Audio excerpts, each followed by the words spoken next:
अस्सलाम वालेकुम। कैसे हैं आप लोग? उम्मीद है अल्लाह ताला के फजल करम से आप सब ठीक ठाक होंगे और अल्हम्दुलिल्लाह मैं भी अल्लाह ताला के फजल करम से बिल्कुल ठीक ठाक हूँ। एक नया दिन, एक नई उम्मीद और ढेर सारी दुआएं आप सब के लिए। तो चलिए आइए इसी दुआ और उम्मीद के साथ आज के दिन का आगाज़ करते हैं। ये है ब्रेड जो कि मैंने रात को बनाई थी। अगर आपने मेरी पिछली वीडियो देखी है तो उसमें मैंने बताया था कि जो डो बच गई है उससे मैं ब्रेड बना लूँगी और इसके ऊपर बटर लगा लूँगी तो ये गार्लिक ब्रेड बन जाएगी। इसको मैंने रात को बनाया था लेकिन रात को टाइम इतना नहीं था, ये गर्म थी तो इसको मैंने ऐसे ही काट के डब्बे में डाल के रख दिया था ताकि सुबह तक ये अच्छी तरह से ठंडी हो जाए और फिर मैं इसके ऊपर गार्लिक बटर लगा लूँगी।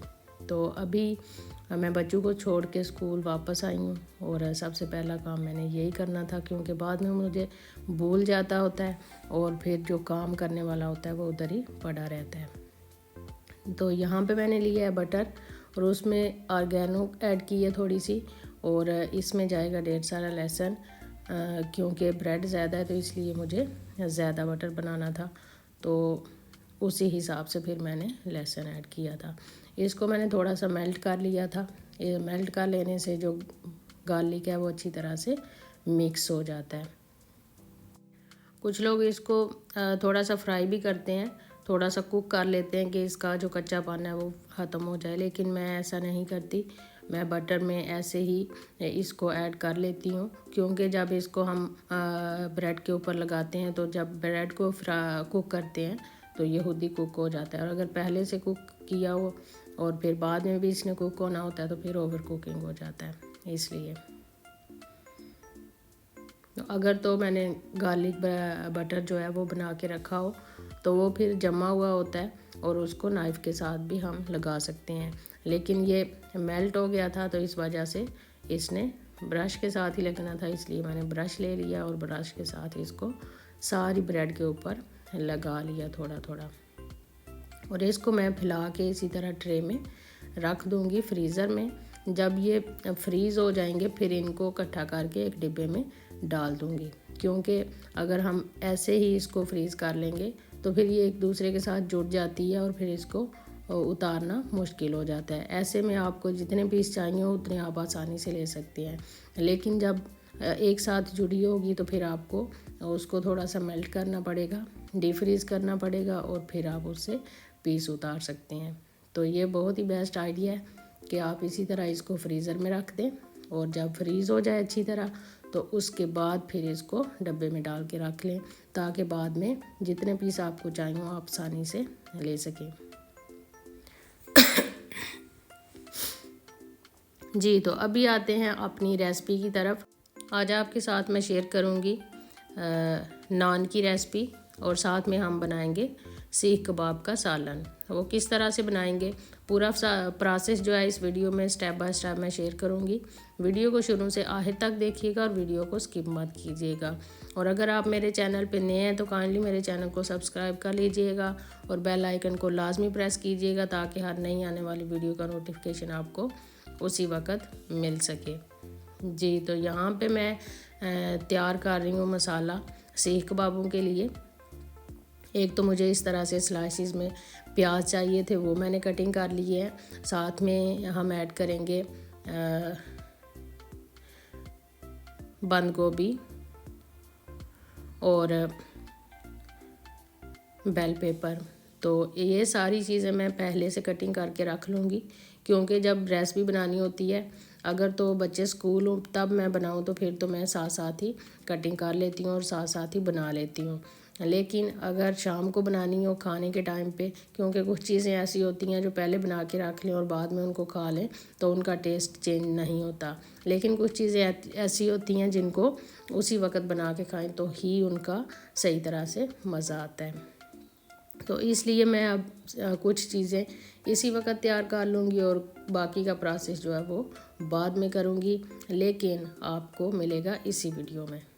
तो यहाँ पे मैंने बंद गोभी भी काट ली, प्याज भी काट लिए और बेल पेपर भी मैंने तैयार कर ली और लहसुन जो है वो मैंने पहले ही पीस के रख लिया है। ये हम सीख कबाब में यूज़ करेंगे।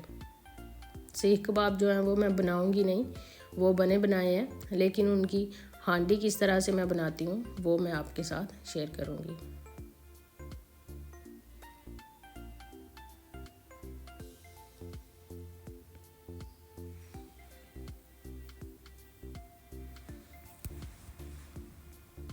जी, तो यहाँ पे मैंने सीख कबाब का सारा जो मसाला है वो रेडी कर लिया है। सीख कबाब के साथ हम बनाएंगे नान। तो अभी हम नान की डो तैयार करते हैं, नान का आटा गूंथते हैं। यहाँ पे मैंने 4 कप के करीब मैदा लिया है। इसमें ऐड करेंगे मिल्क पाउडर जो कि 2 टेबल स्पून है। साथ में जाएगा नमक, शुगर, बेकिंग पाउडर और बेकिंग सोडा दोनों ही ऐड करने हैं। लेकिन करने कितने हैं, 1/2 टीस्पून दोनों ऐड करने हैं। और जो चीनी और नमक है, नमक तो आपने टेस्ट के हिसाब से करना है, और शुगर मैंने ऐड की है उसमें 1 टेबल स्पून। और यहाँ पे दही लिया है मैंने, तकरीबन 3 टेबल स्पून था। और दही आपने कोशिश करनी है कि जब भी ऐड करें ये पानी के बगैर हो, क्योंकि पाकिस्तान में हम लोग अक्सर घरों में दही जमाते हैं तो उसमें अक्सर पानी होता है, तो उसको छान के फिर उसको इस्तेमाल करें। और हमें यहाँ पे जो मिलता है वो उसमें इतना पानी नहीं होता, वो पहले से ही सही होता है। तो साथ में ऐड कर लेंगे 2 टेबल स्पून कुकिंग ऑयल, और इसको अच्छी तरह से हाथ की मदद से मसल के पहले सारी चीज़ों को मिक्स कर लेंगे, ताकि आटे के साथ नमक, चीनी, baking powder, baking soda, cooking oil, milk powder सारे जो हैं वो अच्छी तरह से मिक्स हो जाएं। और मिक्स करने के बाद फिर थोड़ा थोड़ा पानी ऐड करते जाएंगे और डो को तैयार कर लेंगे। तो यहाँ पे आप देख सकते हैं आटा मैंने गूंद लिया है। अभी इसको मैं ढाँप के रख दूँगी और जब बनाऊंगी तो फिर आपको दिखाऊंगी।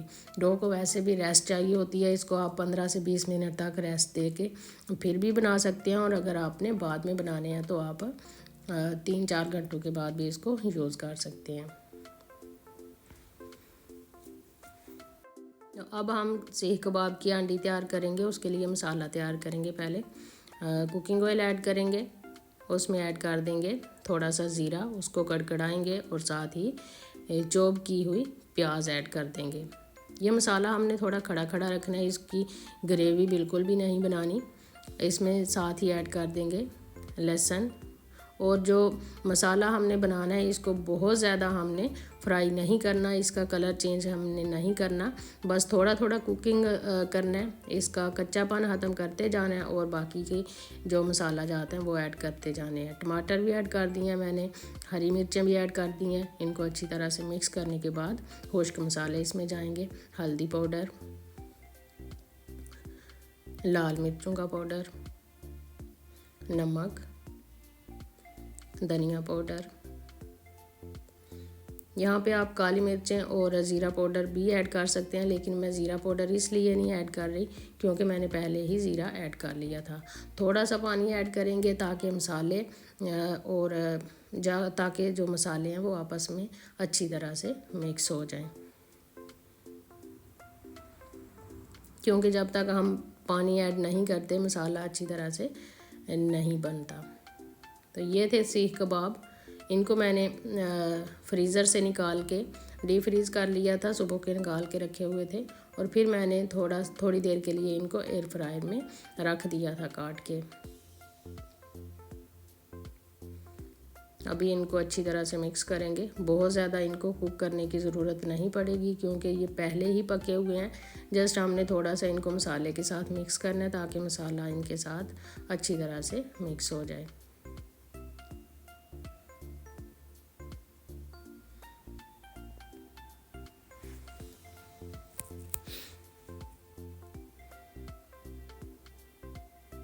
बहुत मज़े की खुशबू आ रही है।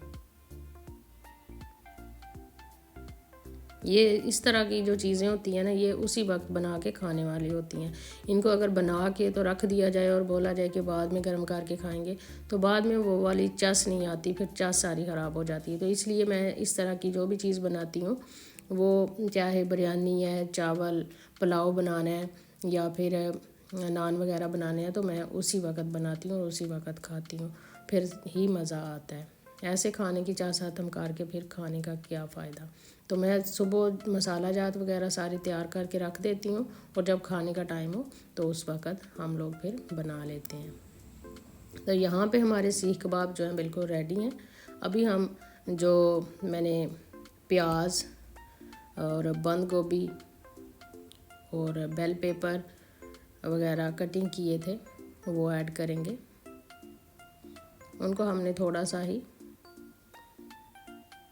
फ्राई करना है, उनका क्रंच हमने ख़त्म नहीं करना। और अगर इनको सुबह के टाइम पे बंदा बनाए और शाम को खाए तो तब तक तो ये बेचारे जुलस गए होते हैं, क्योंकि पड़े रहते हैं मसालों के साथ, तो फिर इनका क्रंच जो है वो तो ऑटोमेटिकली ख़त्म हो जाना होता है।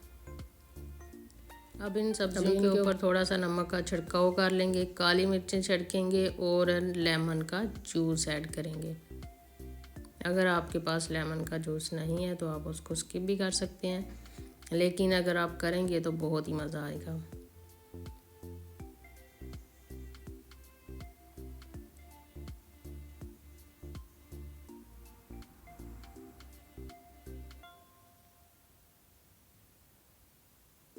चलें जी, ये गया लेमन का जूस।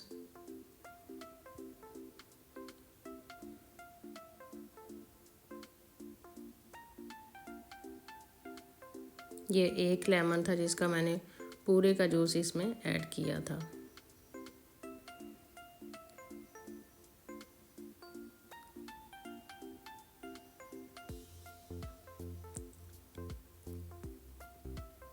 अब हम इनको अच्छी तरह से मिक्स करेंगे, बहुत ज़्यादा कुक नहीं करेंगे, बस मिक्स करेंगे थोड़ा सा। और एक बात का ध्यान रखना है कि यहाँ पे आंच जो है वो तेज़ होनी चाहिए। अगर आप हल्की आंच पे इनको करेंगे तो फिर ये आराम से पकेंगे, और आराम से पकाने से इनका क्रंच जो है वो सारा ख़त्म हो जाएगा।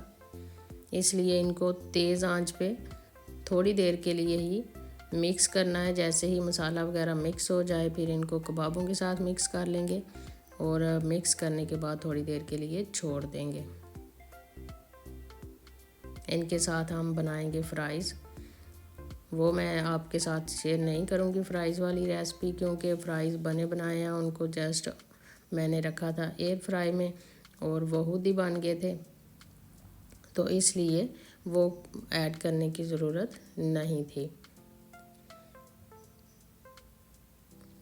इसमें यहाँ पे मैं एक आपको बता दूँ, एक मसला भी हो गया था। मैं नमक डालने लगी थी तो जो नमकदानी थी उसका ढक्कन खुल गया था, तो सारा जो नमक है उसमें चला गया था। तो फिर मैंने बड़ी एहतियात की और बड़े आराम से नमक को निकाल लिया, लेकिन खैर बचा हो गया।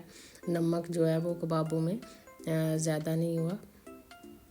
अगर मैं उसको नहीं निकालती तो या फिर पानी वाला सालन होता तो फिर तो वैसे ही उसने नहीं निकलना था, तो फिर सारा मज़ा जो है सारी चस वो ख़राब हो जानी थी।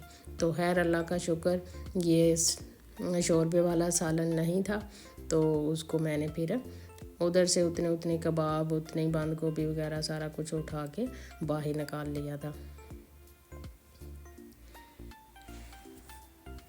यहाँ पे हमारा जो सीख कबाब का सालन है वो रेडी हो गया। इस पे थोड़ा सा हरा धनिया ऐड करेंगे, और अभी हम इसको रखेंगे साइड पे और फिर बनाएंगे नान हम तंदूरी बनाएंगे, लेकिन बनाएंगे तवे के ऊपर। और थोड़ा सा मैंने सहारा लिया था अवन का। पहले मैं तवे के ऊपर ही बनाती होती हूँ, लेकिन अचानक मेरे ज़हन में आया कि जब हमारे पास ये सहूलत है तो मैं इसको क्यों नहीं यूज़ करती। तो इस दफ़ा मैं आधा नान जो है वो तवे के ऊपर बनाऊंगी और आधा जो है वो अवन में बनाऊंगी, और आपको दिखाऊंगी कि किस तरह से बन के तैयार हुआ है। तो चलिए आइए अभी हम इसको करते हैं साइड पे, और तवा निकालते हैं और तवा रखते हैं और फिर बनाते हैं नान। मुझे नहीं पता था कि यहाँ पे ये जो ग्रिल है इसके ऊपर रख के बना सकते हैं, क्योंकि इसको कभी हमने यूज़ ही नहीं किया, ज़रूरत ही नहीं पड़ी, उस तरह की कोई चीज़ ही नहीं बनाई। तो ऐਵੇਂ मेरे ज़हन में आया कि अगर बाकी चीज़ें इसमें बन सकती हैं तो रोटी क्यों नहीं बन सकती।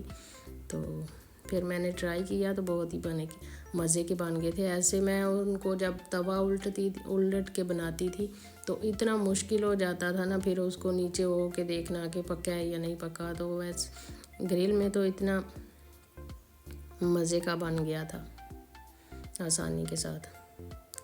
पेड़े मैंने एक साथ ही बना लिए थे जितने नान मैंने बनाने थे, क्योंकि मेरी स्पीड इतनी ज़्यादा नहीं है कि मैं साथ साथ पेड़े भी बनाऊं, साथ साथ रोटी भी बनाऊं और साथ में उसको फिर सेकूं भी। तो इसलिए मैं पेड़े पहले ही बना के रख लेती हूँ जितनी भी मुझे रोटियां चाहिए होती हैं। तो इसलिए जितने नान चाहिए थे मैंने उतने पेड़े बना लिए थे। और फिर मैंने इसको बेल के इसके ऊपर पानी लगाया जो साइड तवे पे जानी थी।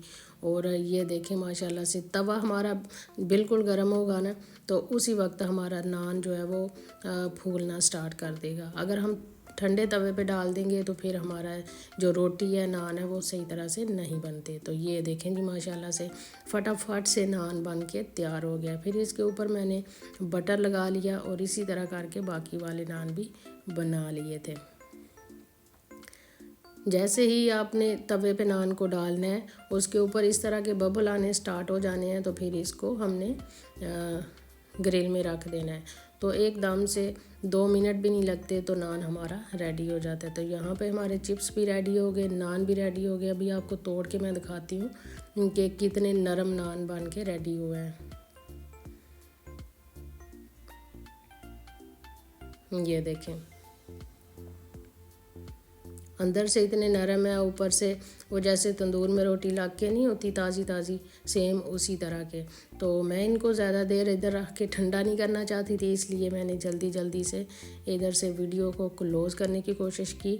और अभी मैं आपको फ़ाइनल लुक भी दिखा दूँगी सालन की कि हमारा सालन किस तरह से बन के तैयार हुआ था। तो ये छोटी सी वीडियो अगर आपको मेरी पसंद आए तो इसको लाइक शेयर लाजमी कीजिएगा।